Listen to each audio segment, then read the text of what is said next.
Welcome to the Financial Planners South Africa podcast, a show dedicated to driving the positive evolution of financial advice, specifically in South Africa. To join a global community of financial advisors, sharing and learning with one another to drive the positive evolution of financial advice, head to xyadvisor.com.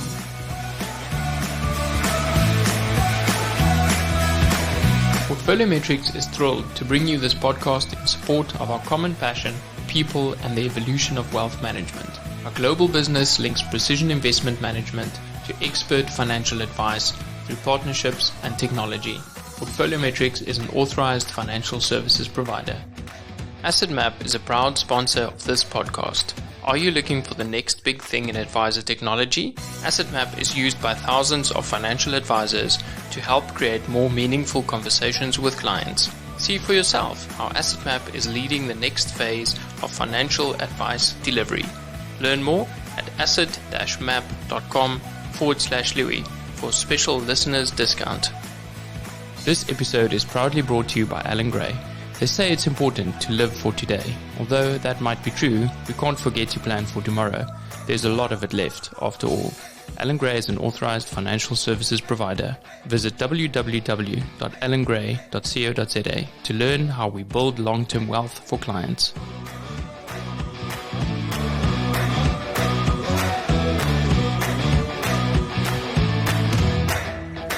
Welcome to another episode of Financial Planners South Africa. Today I have with me Robyn Clay. Robyn is the director of Linktank and based in Cape Town, South Africa. Robyn, thank you so much for joining me. Thanks for having me, Louis. It's a great pleasure.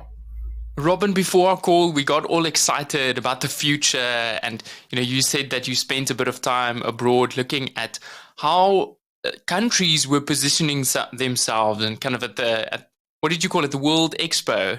Yes, that's right. It was the World Expo that was held in Dubai this year. It's held every 5 years, I believe, and it began at Crystal Palace. Prince Albert began it in the 19th century, and Crystal Palace was the first exhibition center for the World Expo, and it's where countries from all over the world come to share their new innovations and their new thinking. It was brilliant. I think that's such a great way to start this episode, because a lot of the work that you and your team do is around bringing financial planning into the future, improving conversations, using more technology and better quality technology.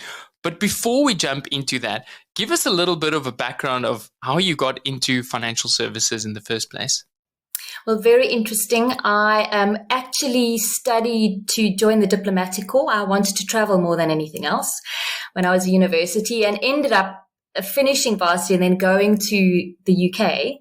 And Louis, if you've ever traveled, but what you'll find in the UK is South Africans have got an excellent reputation when it comes to temporary agencies and things like that.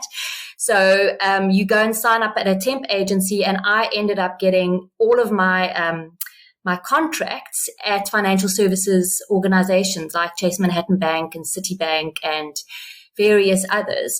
And generally then what happened is over a period of 4 years, I just got more and more contracts at Chase Manhattan Bank. So I did a lot of work with them in various sides of the business. So I got a good range, a good view of HR, marketing, law, all of those different units.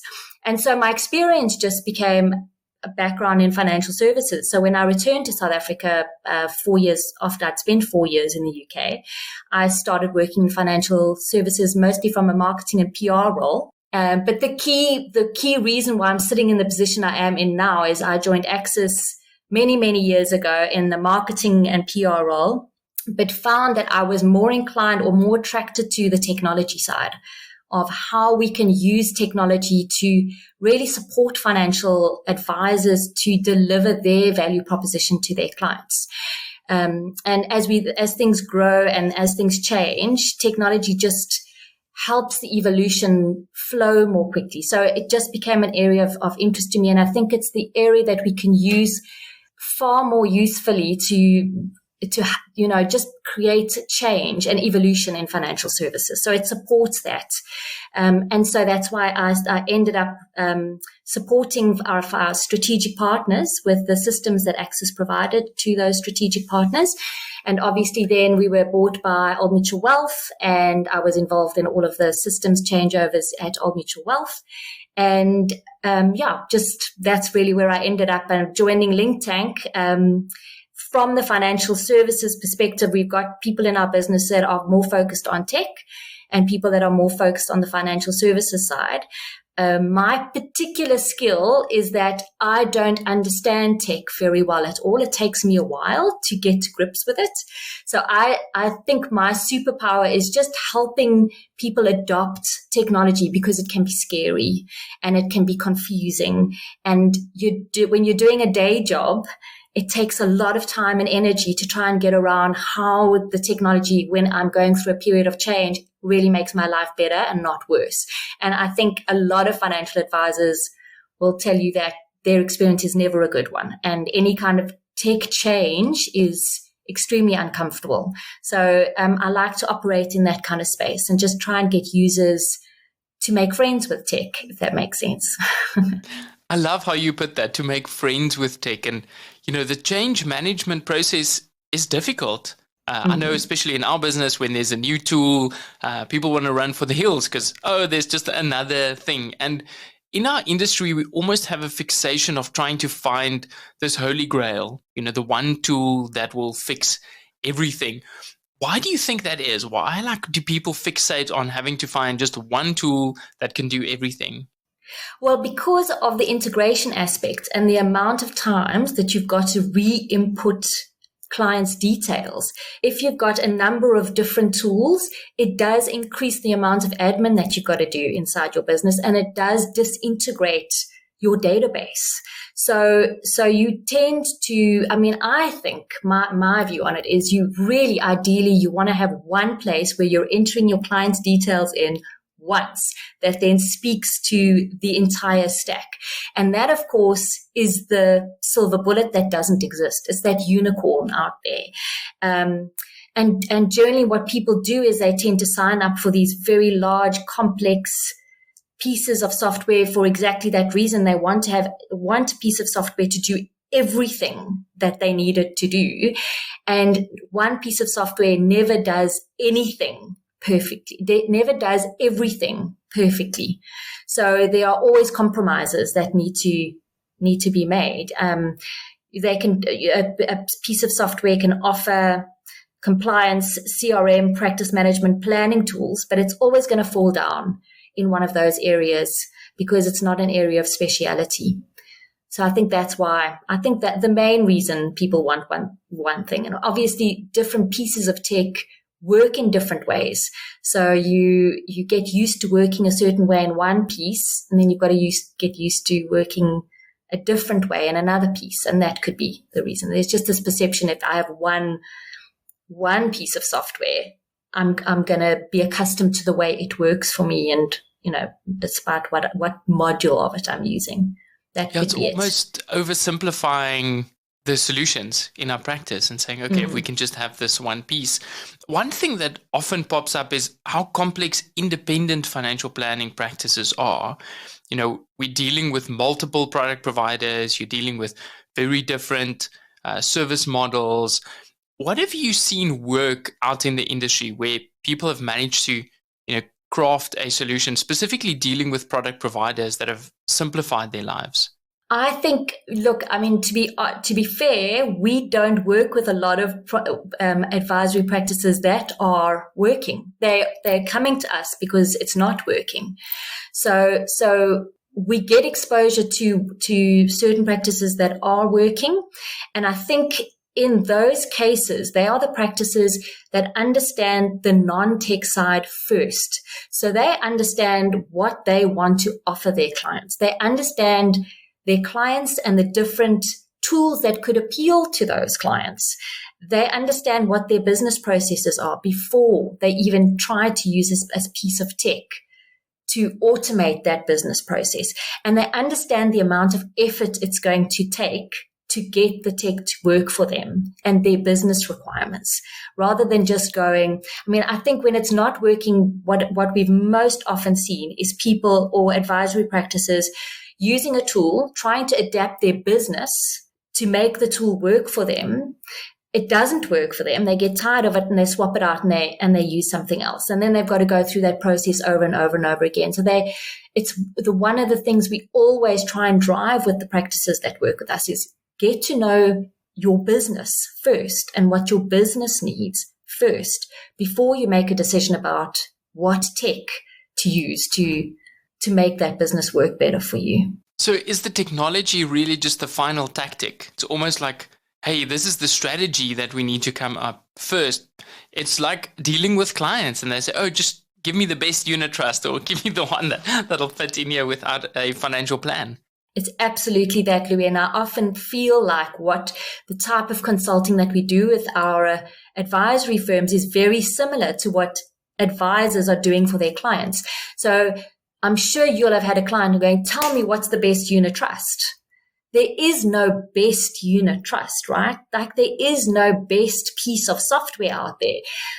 What you need to find is what works best for you. But before you can do that, you need to understand what you need. So and what your future prospects are, what you want your business to look like now, but also what you want it to look like in future. So it's that process of understanding that first before you make that decision about what stack's going to work for you and what compromises you're going to have to make when you make the decision. As you say this, Robyn, my mind drifts to these kind of filters that we would say, okay, well, we know we're not going to deal with these product providers, for instance, and how would you apply that to the technology? What are the criteria that you would say, okay, we're actively excluding these providers, or what are the things that you look for to exclude someone from your proposed part of solutions? So we don't exclude anybody. And because it's not our decision. So all we do for advisor practices is help them unpack what their business requirements are and what is their priority. So what we've tried to do up until now, before we started to develop our system selection process on an algorithm, what we've tried to do is go, let's sit with you and help you understand your business processes and your requirements first. And then what's most important to you, because there are a lot of decisions you're going to need to make about what you're prepared to compromise on and what you're prepared to not compromise on, and what the most important thing is that tech needs to do for you in your business. So the first thing to do is try and understand that, and then try and make a short list. So get an RFI or get an idea of what the myriad of tools are that are out there and try and match them on an academic, objective point of view to what the business requirements are of that particular advisor firm, rather than just making a decision to exclude based on the fact that we've heard. We get user feedback on bits of software. We don't even exclude software based on negative user feedback. We'll still include them, because for as often as you hear negative user feedback on about a piece of software, you'll get some advisors that love that software. So we don't want to be making that decision for a practice. We'd rather help them make the decision themselves. I guess that's why there's a marketplace. There's different providers that suit different requirements. Can we talk a little bit about the implementation stage, the part that you said, that kind of change management process? So now the key individuals or the shareholders have decided we're going to implement a new product. What is a better way of implementing this as opposed to just saying, hey, here's the new tool, go and use it? So what we, in our experience, what has worked well is if you start to engage all of the stakeholders in your business from the get-go. So part of our process is when you're unpacking the business requirements, you're not just looking at the exco team or the management team's requirements, you're looking at administrators and operational teams' requirements as well. So they're part of the process from the beginning. They might not make the final decision about the software that's implemented, but they're aware that it's happening. They know why it's happening, and they get a sense of it's happening because our business, we want to do our business, we want to do business more efficiently, and we want everyone else to be happier at work. And you can only be happier at work if you're using tools that work for you and don't make your life more difficult. So just getting people engaged more quickly is important, and then taking them on the journey as much as you can. I mean, it's much easier to do it in a smaller practice. We are in the middle of a much bigger implementation at the moment, and we are spending a lot of time trying to keep people engaged and up to speed with how the implementation is going throughout the process, whether they choose to engage with it or not. We are trying to feed it to them so that they're never surprised at when the time comes for them to start engaging with it. They're aware that it's coming throughout the process. Louis, you'll be interested in this. What we've also started to do is we've started to use our Money EQ profiling tool to understand what our clients' appetite for change is. And what we found very interesting is, just like with an advisor working with a client to advise them on how to on their financial journey, if I understand what my personality profile is and I'm working or training an advisor or their team in their business, and I've got an idea of what their styles are, I'll know who I've got to work harder to support.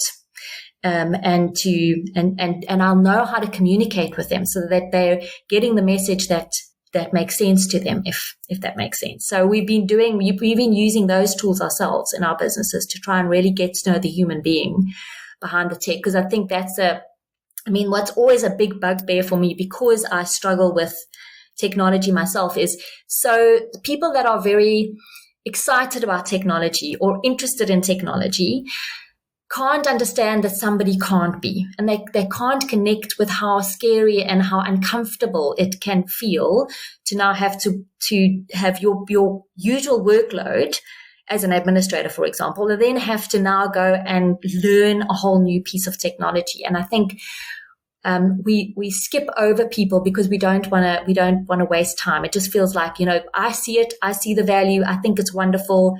Everybody will in the end. They won't unless you actively engage with them and help them see how it makes sense for them. So it's always coming back to the human. I think with one of the very first articles I talked about is making sure that when you're working with tech, you're thinking about the human being who's got to engage with it before you do anything. Because if you don't do that, then just, makes people's lives unhappy, I think. Robyn, I think you have such a valid point there, incorporating the human. How much of this is the culture of the practice? So I'm curious, do you hire people that are more resilient and open to change, or is it a function of the culture that's going on in the business? Tell us a little bit about your experience.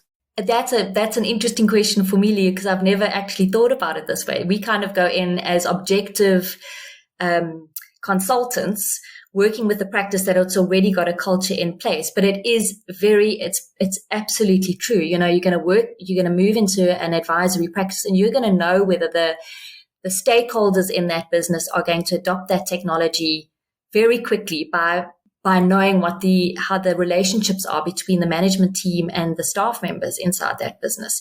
So you'll know what your challenges will be. If there's not, everyone's voice is not heard, and decisions have been made in isolation of a lot of people in the business, it's always going to be harder to implement the technology for so many reasons other than it's hard, or it's, if I haven't been involved and I haven't been involved in the decision, or I don't understand why, and I've been excluded, and I don't feel like my voice is important enough to be heard, despite the fact that I'm doing a lot of work in a practice. And that does come down to culture, I guess. We've got to try and be, I think the best practices are inclusive practices where everybody realizes the value of their role and they are made to feel that. Ray Dalio has a very interesting approach on this, and they run an investment management firm where people get to vote, and their vote is weighted given their experience and how specialist they are in that role. So I'm wondering, someone that might have a very strong opinion or a very big voice in this kind of more inclusive, democratic process, how do you avoid someone that's really negative and just pushing back against it? Like, how do you unpack that or get them on board, I guess? I think to know, I mean, and that's why the DNA tools are quite useful, because it can give you insight into those types of personalities before you even have to start having conversations, right? So you try and preempt it and potentially just work with people in the business to work with that individual in the business, because it's harder for you. I mean, so maybe sometimes might be easier for you to preempt any negativity in a different way, but sometimes it's nice to get the colleagues of that person's input as well, to understand how they respond and how best to get them to buy in and how best to bring them over to a more positive way of looking at the change or looking at the implementation. So I guess now we're leaning a little bit more towards coaching and kind of understanding someone. Tell us, how did Hardida and Money EQ come alive? Essentially, the concept behind Hardida is really when the Linktank founders were working on offering our system selection process to all of our advisors. What we're finding is a couple of things. Number one, advisors don't know what their business requirements are, so they're making decisions about technology based on a chat with a friend who's using a piece of technology and they love it, or they've heard about this new exciting piece of technology. So they're making the decisions for those reasons instead of really understanding what their business needs. They don't know what's available to them, so they're not sure of how many bits of software do what and what they do. And so when we initiated that project, it was the Linktank team going, let's develop this new business, which is going to take our consulting service and make it an online business. So you don't have to speak to a human being every single time you want to get to know either how to unpack your business requirements or get a view of the landscape, the technology landscape. So the idea behind Hardida is to offer South African financial advisors that service. So we decided to build a system selection process, which has turned out to be, as I said to you before, extremely complex to build and to do correctly. And then second of all, to create this view. So if you've got an idea of the different bits of technology that are available to you both in South Africa and abroad, then you can at least have a view of that and find something. I mean, you might not need to have a full business requirements unpacking consulting process going on, but you need a portfolio management tool. So it's just nice to know what is available to you in South Africa and how to purchase that. So you create a marketplace.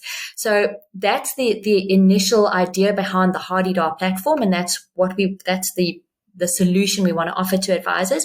The Money EQ product was something that came to us before we'd actually developed the full Hardida suite of services, and we got excited about it because we thought it could just add a whole lot of value to advisors' coaching conversations with their clients.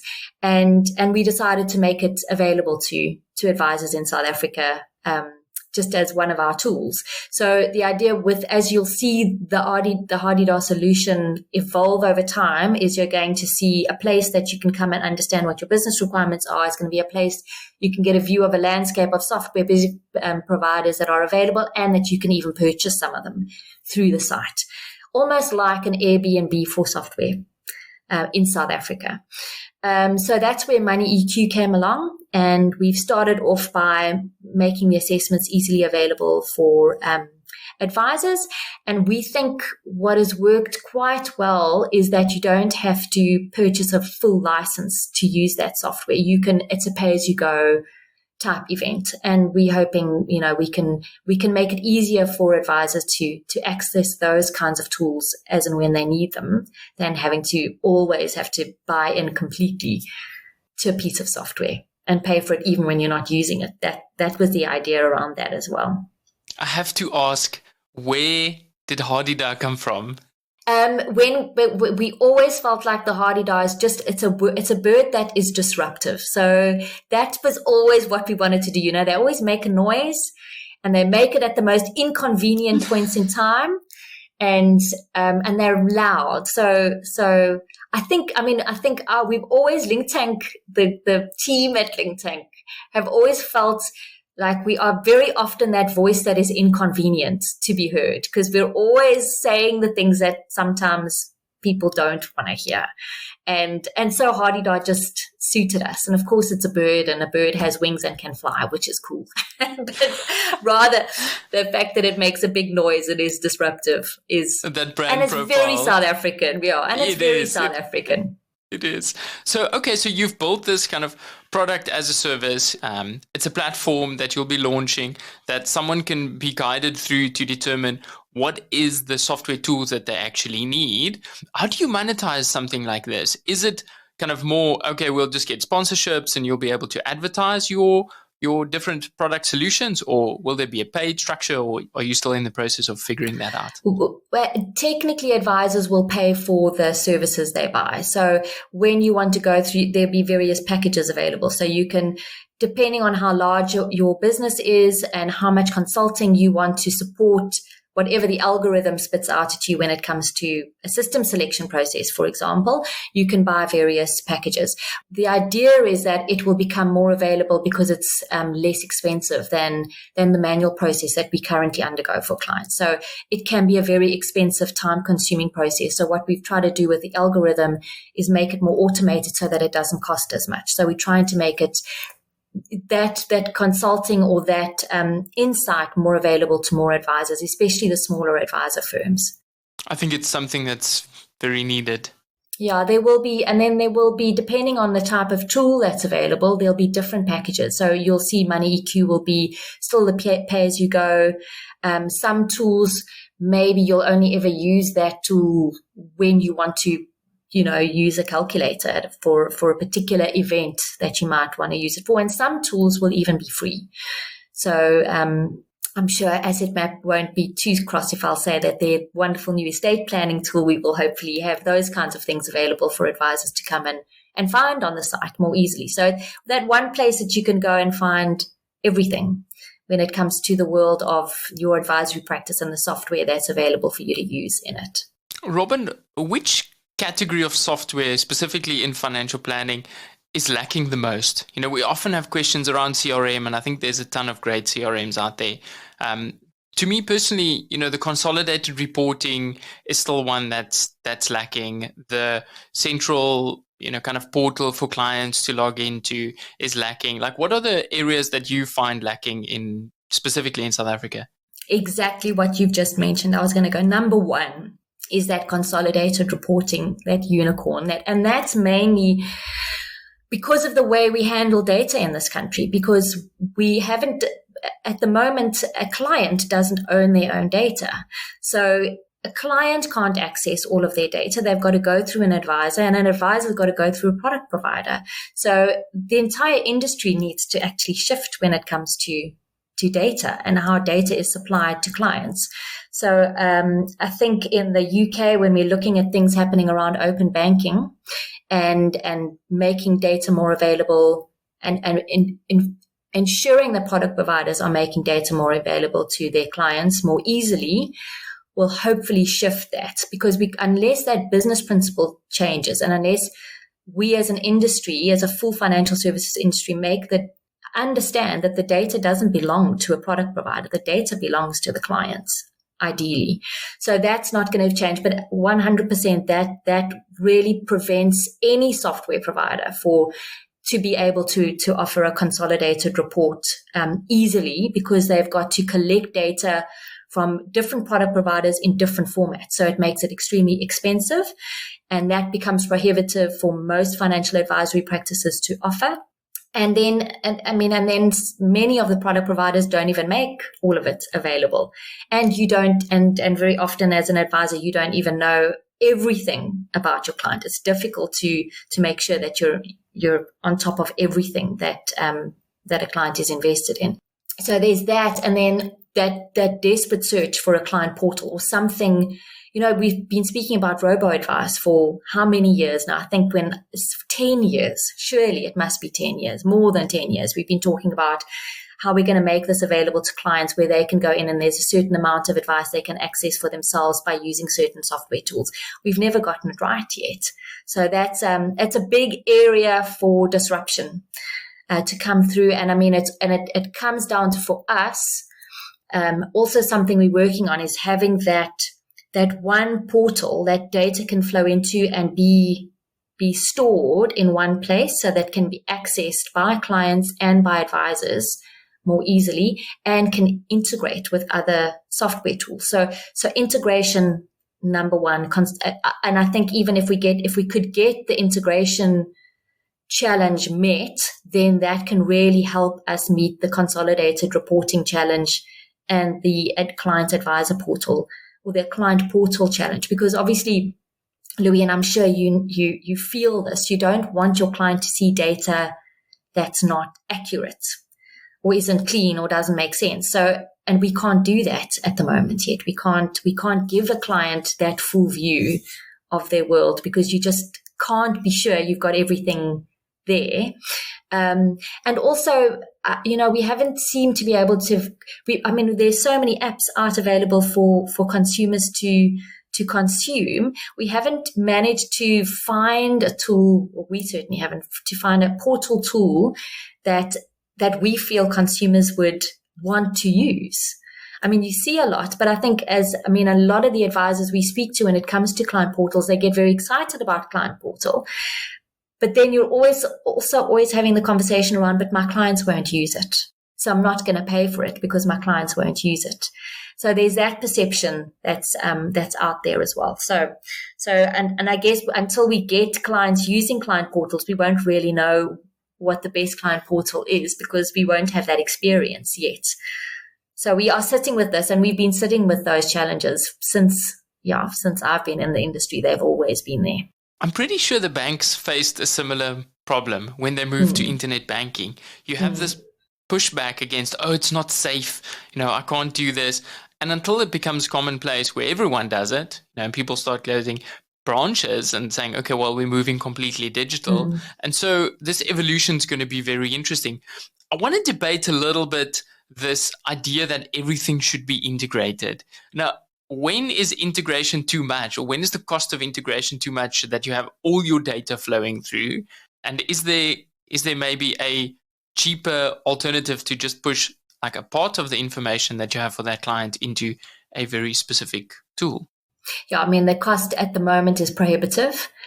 The only way that you can make integration more appetizing is by making a central database available to many small firms and many pieces of software without them having to integrate with each other. So if you can, and the only reason I'm talking about this is it's another solution that we're working on and hoping to be able to bring to the South African market as well, is if you can have a pool where data sits centrally, that advisors then can decide which of their bits of software they want to plug into that pool and how it should be moving around from one piece of software to another.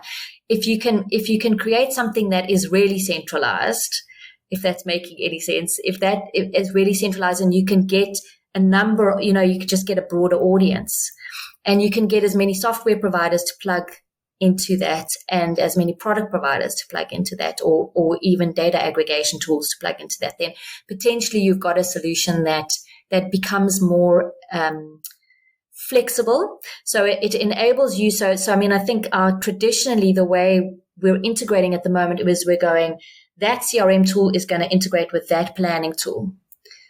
So if I'm going to do that, it's going to cost me a lot of money to do. And if I want to unplug from that planning tool, then I've got to basically upend my integration with that. So what if you had a solution where you could change your tech stack, as in when a better tool comes along, you can plug it in and plug it out. It doesn't really matter. It's not going to impact the rest of your tech stack by doing that.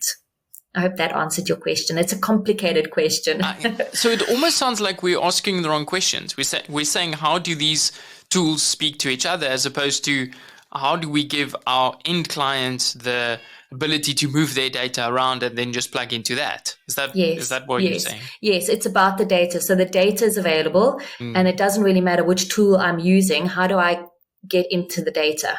How do I plug into that data? So the data is the central point of call, not any particular piece of software. Is there anything we can do as financial planners or as an industry to move this open, let's call it open banking or open planning for clients move it further along or move it a little bit faster? I don't know the answer to that question. I think once we partnered with a company called the Data Company, which is based in the UK, and we've kicked off a joint venture with them to try and create this solution. And at the moment, the only way an advisor can help us get the solution available to the market is by, obviously, when we want to collect data, it's always the advisor requesting it from the product provider. So we will always need to get input from an advisor to request the data from a product provider or from a software provider. So we're the technical people, and you support us in getting the access that you need to get it. Hope that answers that question. But at the moment, it's really as we build and as we work with advisors to try and create a solution that's more inclusive and gets as much data into it as possible, we're working with our advisors to work with their product providers to get that input and get that data flowing into that core area. I like how you guys are working on so many different projects that might have a short time span or a very long time span to come up. Let's talk about the one that's actively being used around Money EQ, and that's one that has really worked very well for our business. It's a tool that I use with coaching clients, with individual financial planning clients. Give us a little bit of the backstory of how you connected Hendrik Crawford in this journey as well. Love to hear that. Just that was just very lucky. It comes from years of relationships, right? So we met Hugh Massey a number of years ago, and he introduced us to his thinking about how people make decisions around their money, and his product or his solution was just so extremely attractive. It was so much more than just a risk profiling tool and any of that, and so much more of a coaching tool rather than anything else, and even individual development, personality development tool. So it just takes the coaching, it takes the coaching conversation to a whole different level with your client. Hendrik had so there's a number of strategic partnerships that build the Hardidar solution, and one of them is it's the Linktank team and Jen and Nina and Duncan Basio, who came from Astute. He joined us, and Hendrik and Duncan had worked together, I think, at APSA, and they had a very good relationship. And Hendrik saw Money EQ, and you just know what he's like, what he's done at the University of the Free State around behavioral finance and coaching. He loved it. So he's just been a great proponent of Money EQ, and he's been indispensable for us because we can't offer the coaching support that advisors need. All we do is offer the tool. So we needed somebody that can at least support our advisors when they're starting to change their conversations with clients. So that's why we've developed that conversation with him, because that's the work that he does. And Robyn, what's the feedback that you're getting from advisors that are using this? That they struggle, Louis. It's just very difficult to, first of all, decide which of your clients are going to want to have those kinds of conversations with you. And I think the amount of data that you're receiving from the process, it can be completely overwhelming. So it's taking a long time for people to really get to grips with what it can do and when to use it and feel comfortable acting as a coach to your clients. So you're now so much more than just a financial advisor. You truly are a coach to that client, and you've got to make that shift in your own relationships with your clients before you can even use a tool like that. It's not a tool that you can use that's going to spit out some numbers and tell you what somebody's appetite to risk in. It's so much deeper than that, and it probably leads to what I imagine can be some uncomfortable conversations between spouses or parents and their children for an advisor. So you've got to be ready to have that new conversation. So the group of financial advisors, I was really surprised at how many there are of you out there. I didn't realize it. I hadn't been exposed to the types of advisors like those within your network that are offering this service to their clients. But the vast majority of advisors aren't doing it yet. It's still a fairly small group in this country It's taking time, but it's coming. Would you categorize that as a kind of a personality assessment tool for advisors? Yeah, both for advisors. So it can be that for the advisor and for their clients. So it's more than just and it's a personality assessment tool that focuses very much on financial, on money, and how you so whether you've got biases around how you see money or the role it plays in your relationships, in your life. Yeah, so much more than just the risk side of it, how you deal with risk or don't deal with risk, how you actually manage a budget, and how you manage what's important for your life and your retirement. All of that is incorporated in that assessment tool. And I think maybe, and you'll know better than me, Louis, I can imagine that it can lead to conversations that look at how I need to change my behavior generally in order to become wealthier. And then and probably maybe goes beyond even that, goes beyond money. I can imagine it does. A lot of the reports that you can get available to you from doing this personality assessment can help you as advisors hire advisors that are either different to you, so that you can have different advisor styles in your business, and then you can have different styles working with different clients. And it can help you coach your own staff members or any new paraplanners that come. It just gives you all of those insights. Between 200 and 500 insights into a human being that are available to you just by doing this assessment once. So it's very broad. I was reading through one of the reports today, and I finished my transitioners training at the end of last year. And it was so clear that one of the tools, and Susan Bradley also talks about this, was inspired by Hugh Massey around communication. And one part was showing, the client basically telling you, this is the way I want to be communicated. Move quickly, show me high-level summaries, don't get stuck in the details. Yet previously I would just glance past and like, oh, okay, that's interesting, instead of changing my behavior. And so you mentioned earlier in the show is that a big part is around change management. How do you guide someone from, okay, I'm ready to look at the assessment, to I'm incorporating this with each and every client? Like, how do you get past that gap? I think and Hendrik is probably the best person to answer that question. I think it's getting to understand the assessment and the insights for yourself. He always will say that, right? And Hugh and Leon at DNA in the States will always give us the answer, that answer to that question.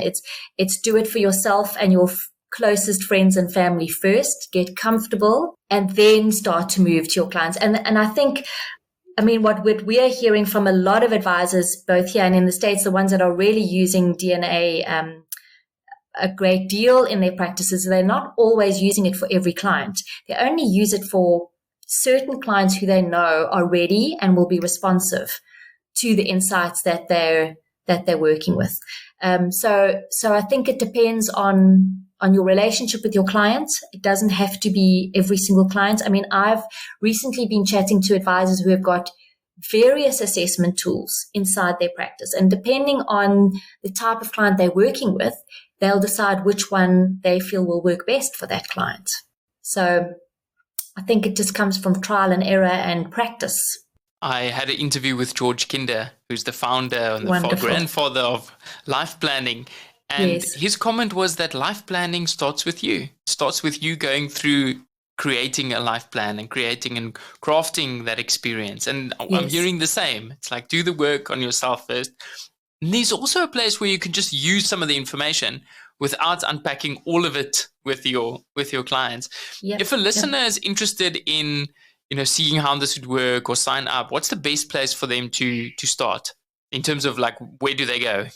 So you can go to www.hardydar.co.za and you can access the assessment there. When you register on the site, you automatically get a free credit. So you can do the assessment for yourself first. Louis, I'm very happy for you to share my details with anybody who'd like to have a chat before they do any of that. It is free to register on the Hadidar site. And as I've said, you get a free credit to do the assessment for yourself first. So you don't have to spend any money getting to know it. But if you want to have a chat first, I'm always excited to chat to advisors about money EQ. Also on the Hadidar site, you can get the details for Hendrik. So you can go through a coaching course with him before you start to engage with clients around the assessment. Robyn, I think a big part of what made this work is the pricing. We often look at the solutions in dollars and like it becomes unaffordable, but somehow you've managed to package it at a very at a brilliant rate for South Africans. So share a little bit of that info with us, and also thank you. The idea was that we feel that this tool can add a lot of value in advisors' businesses to their clients, and we feel that it really can contribute in a real, tangible way to evolution in the business. And so it was more important for us to make it available to as many advisors as we possibly could than make a huge profit out of it. So rightly or wrongly, we're not sure whether that was the right decision or not. That was our intention. That is brilliant. Similar to how platforms would create users and say, okay, we'll figure out monetization in the future. I hope it works really well and that, a ton of people would find value from that. Yeah, me too. I'm sure they will if it's the right thing to do. I think what do we always say? Do the right thing and the money will come, hey? And the money will follow. That's one of the ideas. Absolutely. I want to thank you so much for being here today and sharing your passion and your excitement. It's been wonderful to have a chat to you. Where can people get hold of you? Louis, you can email me on Robyn Clay, ROBYNCLAY at linktank.co.za and just drop me a mail and I'll get back to you. Brilliant. We'll add the links below. And thank you so much for being here. Pleasure. Thank you so much, Louis. It was always lovely chatting to you.